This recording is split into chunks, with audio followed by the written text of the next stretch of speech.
আজকে বানালাম চিকেনের একদম অন্যরকম একটা রেসিপি। চিকেন কম থাকলে এইভাবে বানিয়ে দেখতে পারেন, খেতে কিন্তু হয় অসাধারণ।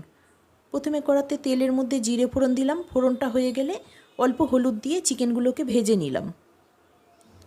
চিকেনটা ভাজা হয়ে গেলে এদিকে মশলাটা করে নিলাম। একটা মিক্সিং জারে পেঁয়াজ, আদা, রসুন, কাঁচা লঙ্কা, ধনেপাতা আর টক দই দিয়ে মশলাটা ঢেলে দিলাম। মশলাটা দিয়ে ভালো করে কষিয়ে নিয়ে ওটা চাপা দিয়ে দিলাম। এদিকে একটা বড় সাইজের আলু আর গাজরকে একদম ছোট ছোট করে কেটে ওর মধ্যে মিশিয়ে দিলাম। মিশিয়ে নিয়ে ওতে মিক্সি ধোয়া জল দিয়ে দিলাম। তারপর পরিমাণ মতো নুন আর ঝালের জন্য গোলমরিচ দিয়ে ওটা চাপা দিয়ে দিলাম মিনিট 15 মতো। তাহলেই রেডি আজকের এই চিকেন। শেষে হাফ চামচ ঘি দিয়ে মিশিয়ে নিলেই রেডি। ঘিয়ের বদলে বাটারও দেওয়া যায়।